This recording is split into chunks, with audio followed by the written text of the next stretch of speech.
Jack sold his car and didn't tell his mother. Tu Tien, his wife, found out and accidentally told her. And Mom Ly sat in her kitchen with a half-peeled orange going dry in her hand, realizing that her son had been lying to her face for weeks. Not about small things, about everything.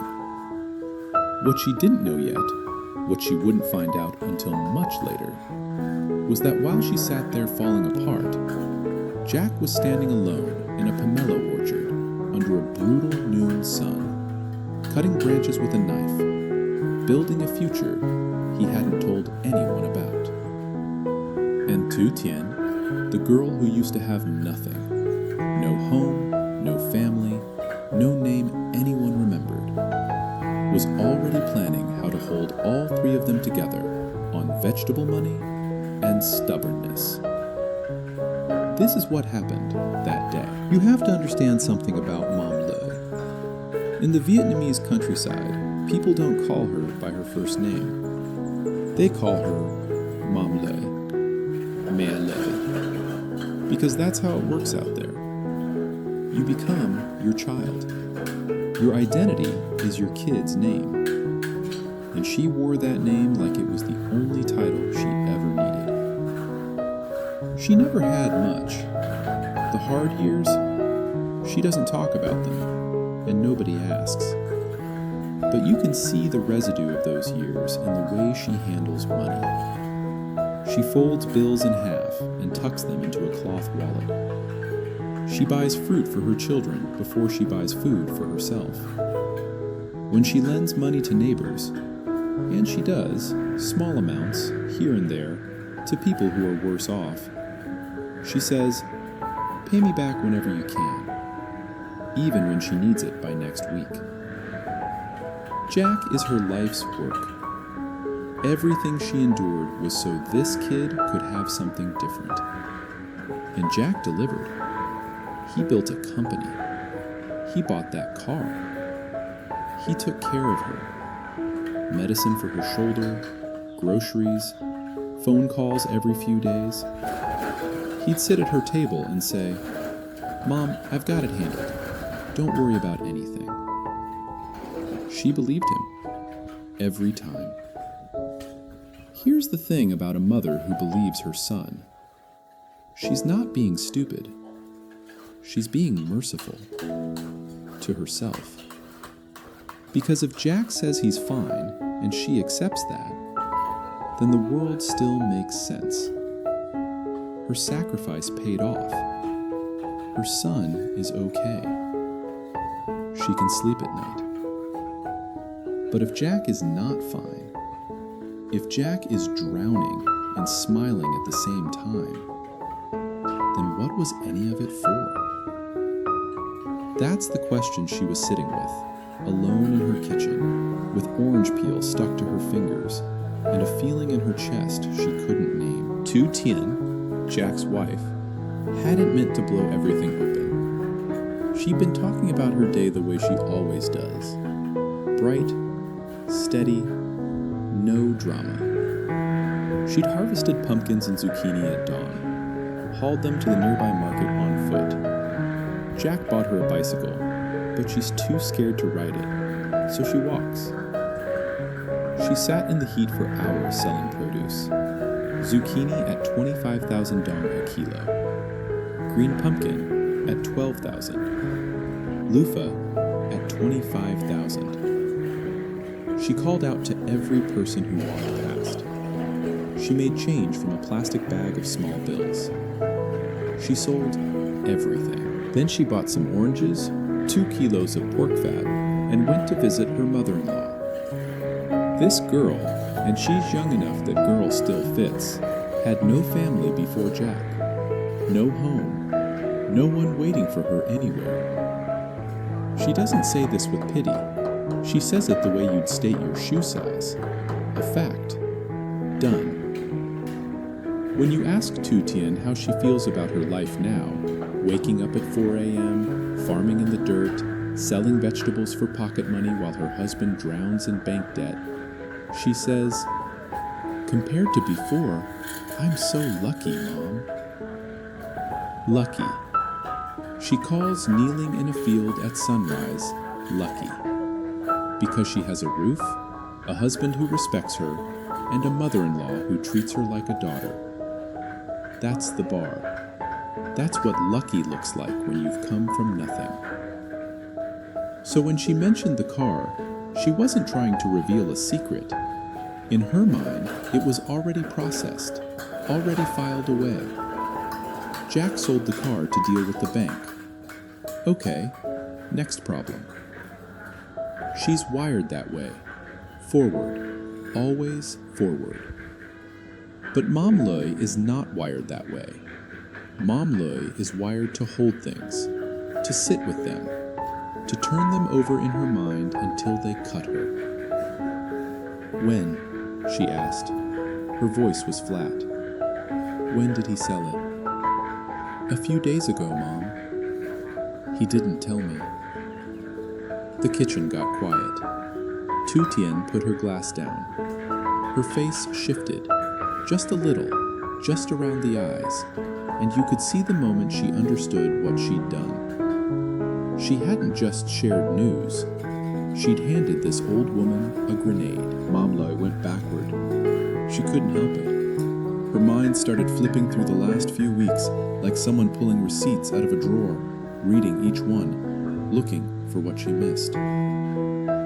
Jack showing up on a motorbike. She saw that. She noticed. She told herself he took the bike because the village roads are narrow. She didn't ask. Jack saying, "It's handled," about the bank, the documents, the company. She heard that. She accepted it. What was she going to do? Audit his books? She didn't finish school. She doesn't understand zoning laws or loan terms. She understands rice and rain and whether her son looks tired. He looked tired. She saw that too. And she let it go. Because he was smiling. Because he brought medicine for her shoulder and asked if she'd been eating enough. Because he bought oranges in bulk and left a big bag at her house. Because a son who brings his mother medicine can't be falling apart. Right? Wrong. And she knew it now. She knew it with the kind of certainty that makes you sick.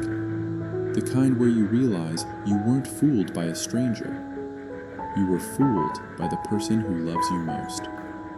And he fooled you because he loves you.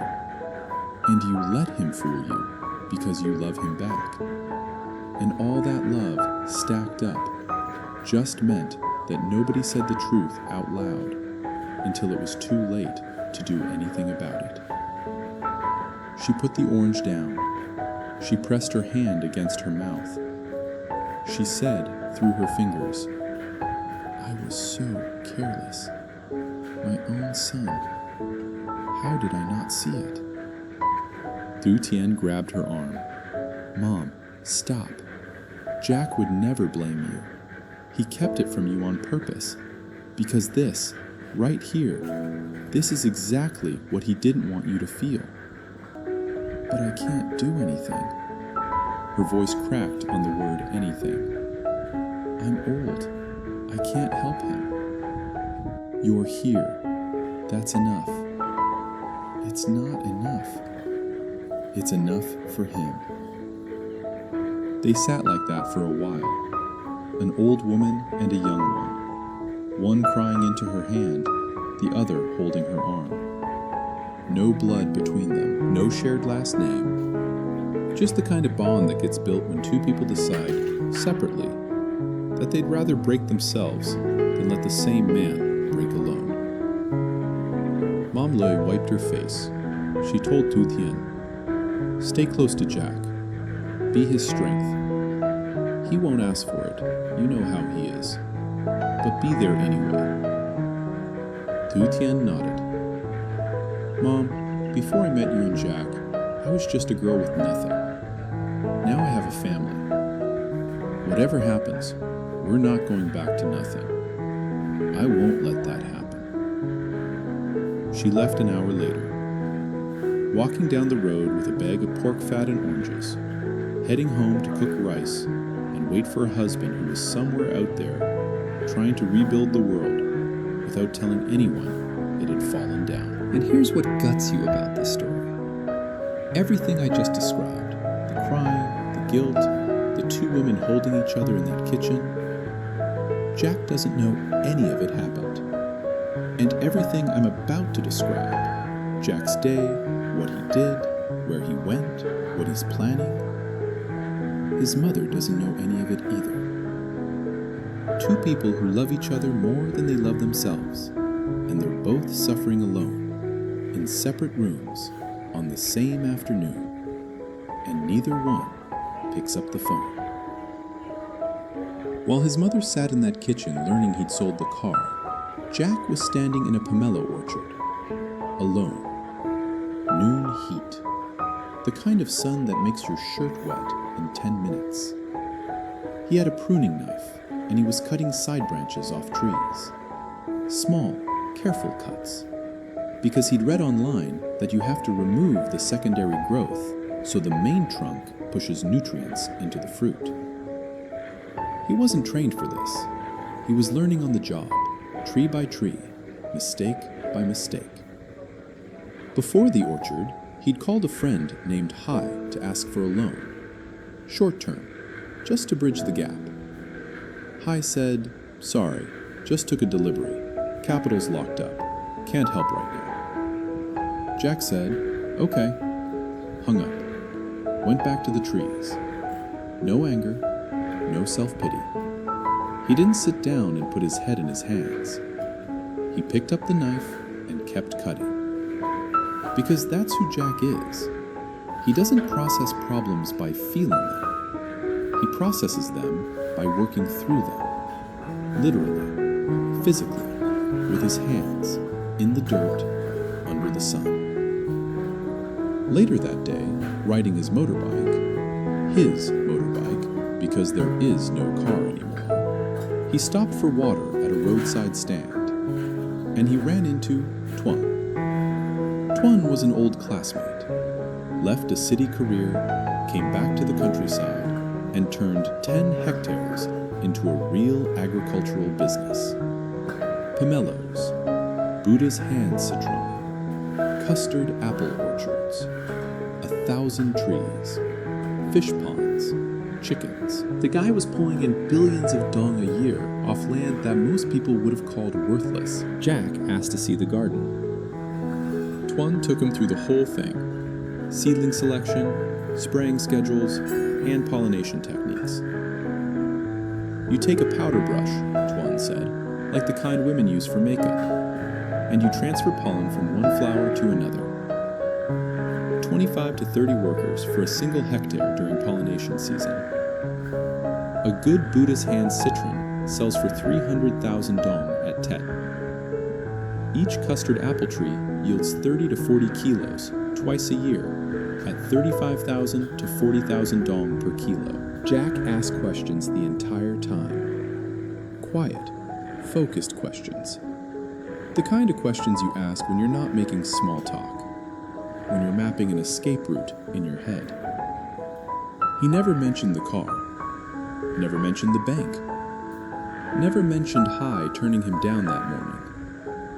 He just said, "I recently leased some land with pomelo trees. I want to learn." Tuen invited him for dinner. Jack said no. Tu Tien cooked rice. She's waiting. As Jack climbed on his motorbike, Tuen tilted his head. "Didn't you used to drive a car?" Jack kicked the starter. "I like the bike. You see more of the road this way." He rode home. Dinner was small. Fried eggs with cracked black pepper. Pork cracklings with sour pickled greens. Salted eggplant that Tu Tien had fermented a few days ago. Rice. A ceiling fan ticking overhead.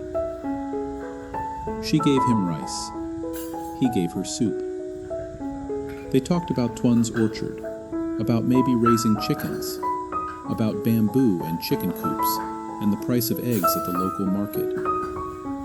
It sounded like planning. It felt like praying. Then Tu Tien said, "You didn't tell Mom about the car." Jack's chopsticks stopped. He looked at the table, not at her, at the table, for about 3 seconds. Then, "I was going to tell her after everything's sorted." After everything's sorted. That sentence is Jack in a bottle. He will carry it all. The debt, the bank, the zoning freeze, the sold car, the failed phone call. And he will not put any of it on his mother's plate until the plate is clean. Until the problem is solved and the only thing left to report is good news. Tu Tien didn't argue. She stood up, walked to the kitchen, and said over her shoulder, "I'll squeeze you some orange juice." He sat there. The dishes were mostly gone. The fan clicked. From the kitchen, the sound of an orange being halved, pressed against a hand juicer. Pulp and juice running into a glass. That sound, a wife making orange juice for a husband who won't admit he's tired, is what love sounds like when there's no money left to express it any other way. Back at Mom Lo's house, the lights were off, except one.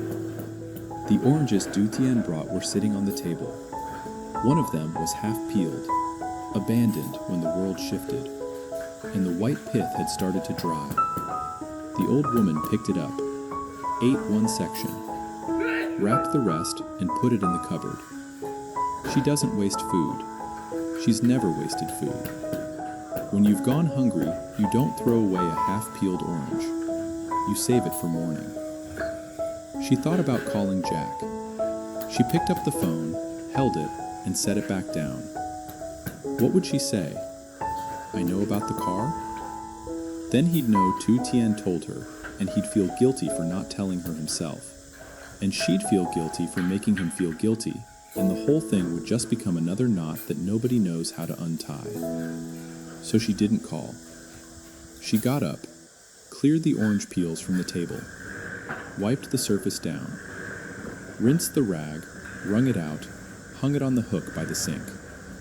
She closed the window that faces the road, the one she always leaves open when she's hoping someone will stop by. Tomorrow she'd start calling the neighbors she lent money to. She'd ask nicely. She'd say, "No rush," and mean, "Please." Because even now, even with her son selling his car in secret and her daughter-in-law selling vegetables for coins, she still can't bring herself to make someone else uncomfortable. That's who she is. That's who she's always been. And it's probably who she'll die being.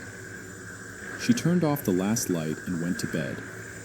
Somewhere across the dark, her son was lying next to his wife, staring at the ceiling, doing math in his head. And her daughter-in-law was already asleep, because Tu Tien falls asleep fast. Always has. The way people do when they've spent their whole life tired and learned not to fight it. 3 people, 3 separate rooms, 3 versions of the same silence. Each one carrying something they refuse to put down. Each one convinced that if they just hold it a little longer, a little tighter, the other 2 won't have to feel it. That's not brave. That's not noble. That's just what families do when love is the only thing left and money isn't. You don't fix that with a speech. You don't fix it with a hug. You fix it, if you fix it at all, with the next morning. Another sunrise, another batch of zucchini, another pomelo tree pruned, another half-peeled orange saved for breakfast. And you keep going, not because you're strong, because they're watching, and you can't let them see you stop.